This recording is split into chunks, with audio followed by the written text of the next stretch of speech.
The woman started crying before I even walked down the aisle. At first, I thought she was just emotional. Weddings do that to people. But while everyone else smiled, laughed, and took photos, she sat alone in the third row, clutching a handkerchief so tightly her knuckles had turned white. And she never took her eyes off me. Not once. I noticed her during the ceremony.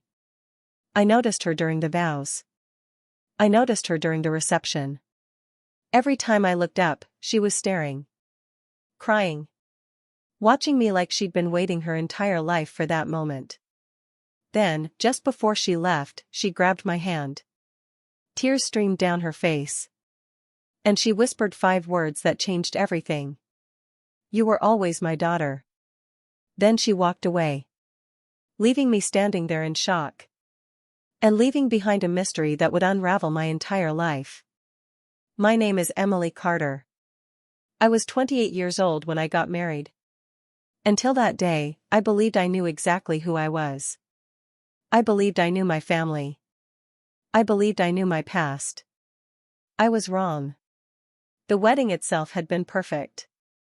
My husband Daniel looked handsome. The weather was beautiful. Our families seemed happy. Everything felt exactly as I'd imagined. Until I noticed the woman. She wasn't on the guest list. At least not mine. She looked to be in her late 50s. Elegant but nervous. Well-dressed but uncomfortable. Like she didn't belong there. Yet somehow she knew exactly where to sit. Exactly when to stand. Exactly when to clap. And most importantly, exactly who I was. After she left, I immediately asked my mother about her. The reaction shocked me. Mom nearly dropped her wine glass. What woman? The woman who kept crying. Mom's face went pale. Probably someone from Daniel's side. She wasn't. My mother's smile looked forced. Then I don't know. The answer felt strange. Too quick. Too rehearsed. I didn't realize it then. But that was the first lie. A week after the wedding, an envelope arrived. No return address. No name. Nothing. Inside was a photograph. An old photograph. Faded around the edges. A young woman holding a baby. The woman looked familiar. Very familiar. It took me several seconds to understand why. The woman in the photo was the crying woman from my wedding. And the baby looked exactly like me. My heart nearly stopped. On the back was a handwritten message. Some truths wait a lifetime to be told. That was it. No explanation. No signature. Just those words. I immediately called my mother. "Mom, were you friends with this woman?" Silence. Long silence. Too long. Then she answered. "No." Another lie. I could hear it. Feel it. The certainty settled into my stomach like a stone. Something was wrong. Very wrong. Over the next month, more clues appeared. Always anonymously. Always carefully timed. A photocopy of a hospital bracelet. A newspaper clipping. A photograph of a maternity ward. A picture of the same woman standing outside a church. Each clue seemed connected. But I couldn't understand how. Daniel thought I should ignore it. Maybe someone is playing a prank. I wanted to believe him. I really did. But deep down, I knew this wasn't a prank. This felt personal. Painfully personal. Then I found the receipt. The receipt that changed everything. I was helping my parents organize old boxes in their attic. Mom and Dad had gone to lunch. I stayed behind. While sorting papers, I found an old envelope hidden inside a family photo album. Inside was a payment receipt. Dated 28 years ago. The year I was born. At the top were words I couldn't stop staring at. Private adoption services. My hands began shaking. No. No. No. This couldn't be happening. When my parents returned, I confronted them immediately. Dad looked confused. Mom looked terrified. The difference told me everything. What is this? I held up the receipt. Mom's face drained of color. Emily. What is this? Tears instantly filled her eyes. But instead of answering, she walked away. That hurt more than any answer could have. That night Daniel sat beside me. Neither of us slept. What if I'm adopted? The words felt impossible to say. Daniel squeezed my hand. Then you're still you. But I wasn't worried about being adopted. I was worried about something else. Why had they hidden it? Why lie? Why now? And who was the woman from my wedding? A week later things became even stranger. I received a voicemail. An unfamiliar voice. A woman's voice. Soft. Trembling. Emotional. Emily. I'm sorry. The message ended there. No name. Nothing else. Just those words. And somehow I knew exactly who it was. The woman from the wedding. That night I couldn't stop thinking. Every memory suddenly felt different. Every family story. Every childhood photograph. Every explanation. Everything felt incomplete. Like there were pages missing from a book I'd spent my entire life reading. And then another clue arrived. The clue that would convince me my parents had betrayed me. The clue that would force a confrontation none of us were prepared for. And when the truth finally surfaced, it would break all our hearts. The next clue arrived on a rainy Tuesday morning. And it destroyed whatever hope I still had that there was a simple explanation. I found it in my mailbox. A small white envelope. No return address. No name. My hand shook before I even opened it. Because by then, I already knew. Every mysterious package. Every photograph. Every message. They were all connected. Connected to the woman at my wedding. Connected to my parents. Connected to me. Inside was a birth certificate. Not the one I'd grown up seeing. A different one. An original certificate. And under Mother was a name I'd never seen before. Margaret Lawson. My breath caught. The crying woman. The woman from the wedding. The woman who claimed I was her daughter. I immediately drove to my parents' house. I didn't call. I didn't warn them. I was too angry. Too hurt. Too confused. When Mom opened the door, she knew. Before I said a word. Before I showed her the document. She knew. And for the first time in my life, I saw fear in her eyes. Real fear. Tell me the truth. My voice trembled. Mom looked toward the living room where Dad sat reading. Then back at me. Emily. No. Tears filled my eyes. No more excuses. Dad slowly stood. Concern crossed his face. What happened? I handed him the birth certificate. His expression collapsed. The room became silent. Painfully silent. Then Mom began crying.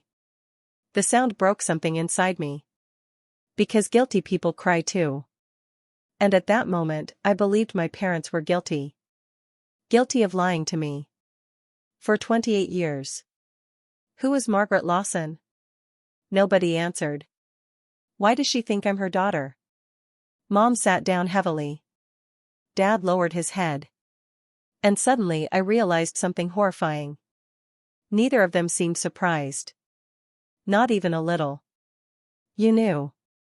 The words came out as a whisper. Neither denied it. My chest tightened. All this time. Mom reached for my hand. I pulled away. The hurt on her face was immediate. But I couldn't help it. I felt betrayed. Everything felt like a lie. That evening Daniel tried calming me down. But I couldn't stop replaying every moment. Every childhood memory. Every family photograph. Every birthday. Every Christmas. Every story. I started questioning all of it. If they lied about this, what else had they lied about? The following week brought even more answers. Answers I wasn't ready for. I hired a private investigator.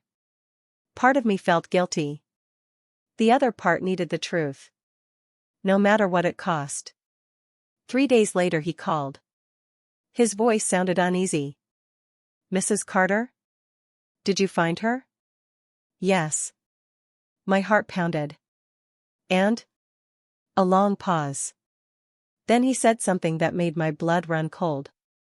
She's been trying to find you for nearly 30 years. I couldn't breathe. What? According to public records, she searched repeatedly. No. The investigator sighed. There are court requests. Requests? Letters. I gripped the phone tighter. Letters to whom? His answer hit like a hammer. Your parents. I nearly dropped the phone. The room spun. Letters. For 30 years. My parents had received letters. And never told me. Never once. The betrayal felt unbearable. That night I confronted them again. This time harder. This time angrier. I laid copies of the documents across their dining room table. Letters. Records. Court filings. Every piece of evidence. Mom immediately burst into tears. Dad looked 20 years older. Why? My voice cracked. Why would you keep this from me? Mom sobbed openly. Dad stared at the papers. Neither spoke. And their silence felt like another confession. I deserved the truth. Emily. No. I stood. Furious. Heartbroken. I deserved a choice. Mom covered her face. Dad finally spoke. His voice was barely audible. We were protecting you. I laughed bitterly. From what? Again. Silence. The answer never came. And that silence convinced me of something terrible. I became convinced my parents had stolen me. Not legally. Not officially. But morally. I believed they had taken advantage of a desperate woman. I believed they had hidden her existence. I believed they had robbed both of us. And the evidence seemed overwhelming. Every clue pointed in the same direction. Every clue made them look guilty. A week later I finally met Margaret. Alone. Without my parents. Without Daniel. Without anyone. I wanted answers directly from her. The meeting took place in a small cafe. The moment she saw me, tears filled her eyes. Just like at the wedding.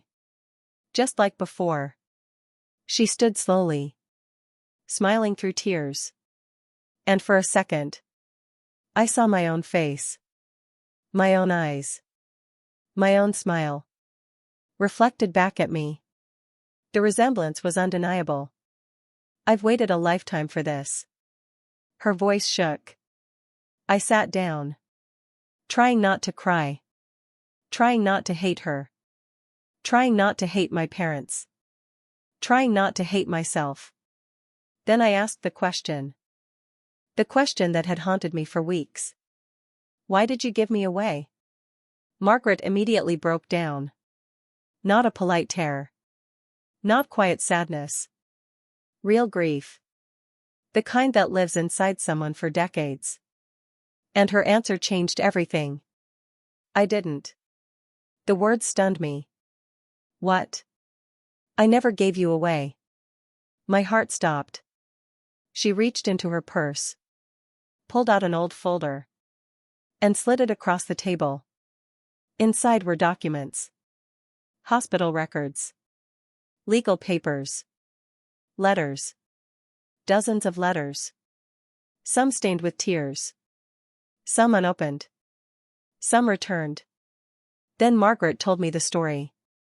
The real story. The story nobody wanted me to know.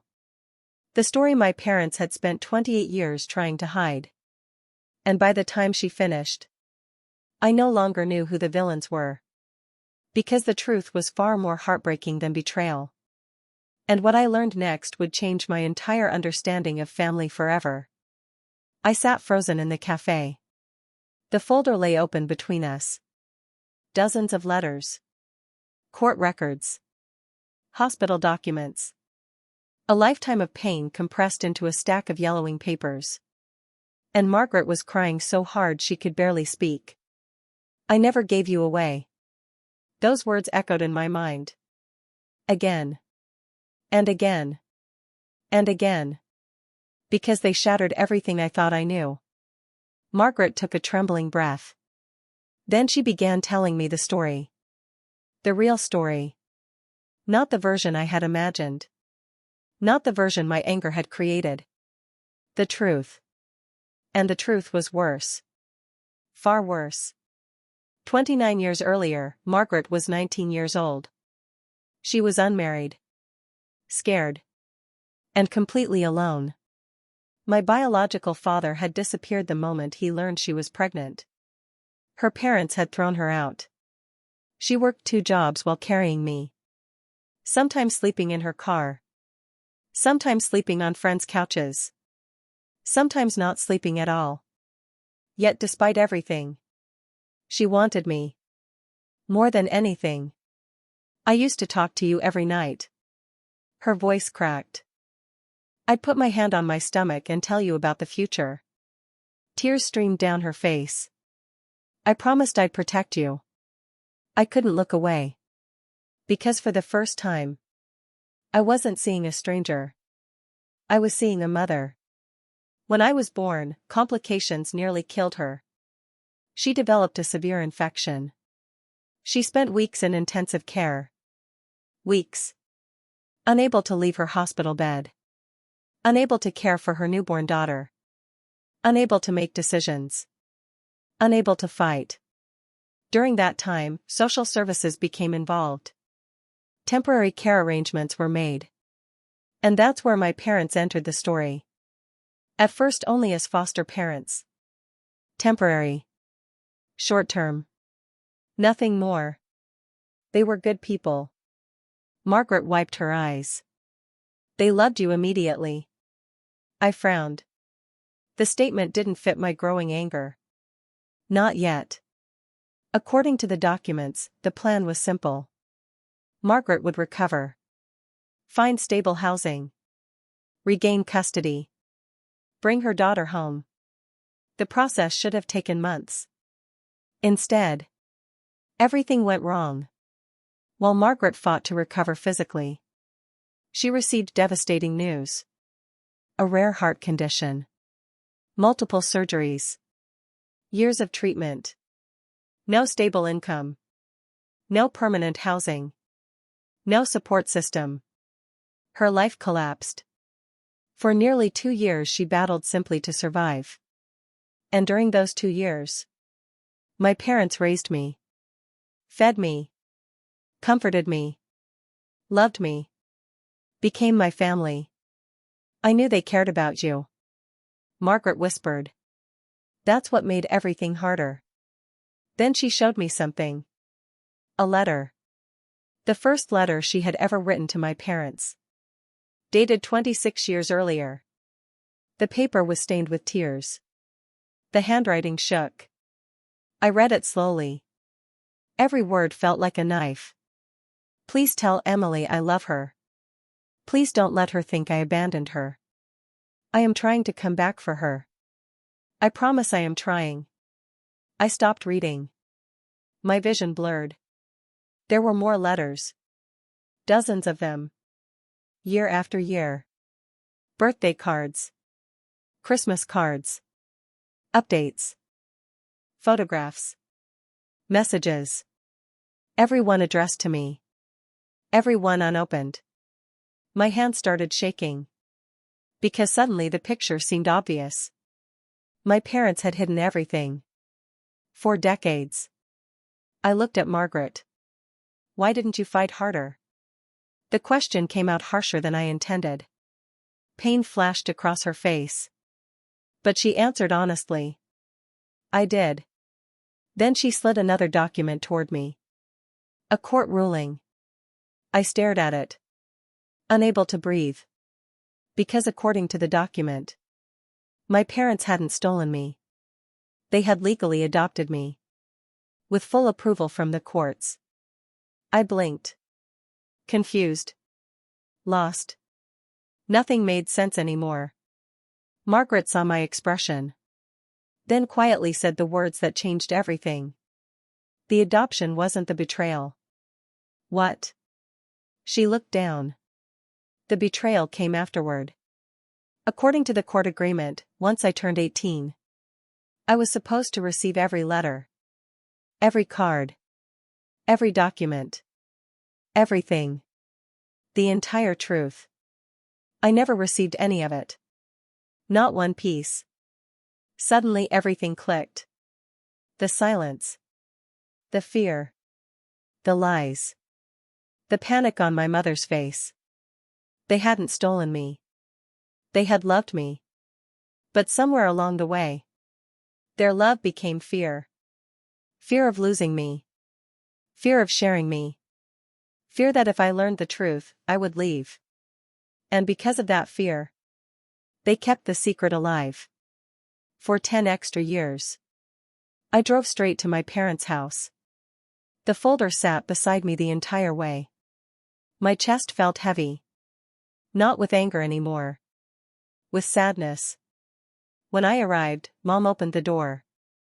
One look at my face and she started crying. Did you meet her? I nodded. Mom covered her mouth. Dad appeared behind her. Looking defeated. Exhausted. Broken. Then I asked the question. The question they had feared for 28 years. Why didn't you tell me? Mom collapsed into tears. Real tears. The kind that come from years of guilt. We were afraid. I remembered Ethan's answer from another chapter of my life. Fear. It always came back to fear. Dad finally spoke. His voice cracked. We loved you so much. I said nothing. We kept waiting for the right time. Mom shook her head. But the longer we waited, the harder it became. Dad finished. For several minutes nobody spoke. Then Mom whispered something I'll never forget. I wasn't afraid you'd stop loving me. Tears rolled down her cheeks. I was afraid you'd realize I wasn't your real mother. That sentence shattered me. Completely. Because in that moment, I finally understood. Margaret wasn't the villain. My parents weren't villains either. 3 people had spent decades suffering. Not because of hatred. Because of love. Misguided love. Fearful love. But love nonetheless. A week later I invited everyone to dinner. My parents. Margaret. Daniel. Everyone. I honestly thought it would be a disaster. Instead, it became the beginning of something beautiful. The first hour was awkward. The second was emotional. By dessert, everyone was crying. And laughing. At the same time. Then Margaret looked at my mother. The woman who had raised me. The woman who had changed my diapers. Bandaged my knees. Sat through school plays. Held me during heartbreak. And Margaret said something none of us expected. Thank you. The room fell silent. For giving her the life I couldn't. Mom immediately broke down. No. She shook her head. Thank you for loving her enough to never stop searching. There wasn't a dry eye at the table. Months later, our family looked different. Bigger. Messier. Stronger. I didn't gain a mother. I discovered I already had 2. One gave me life. The other gave me a childhood. And both loved me enough to carry pain for decades. Sometimes people ask if learning the truth changed my life. The answer is yes. Completely. But not because it destroyed my family. Because it taught me something I'll carry forever. Love isn't measured by who shares your blood. Love is measured by who never stops caring about your heart. And every time I look at my wedding photos now, I notice the woman crying in the third row. The woman everyone thought was a stranger. The woman who whispered, "You were always my daughter." Now when I see that photograph, I don't see heartbreak. I see two mothers. One incredible truth. And a family that finally became whole.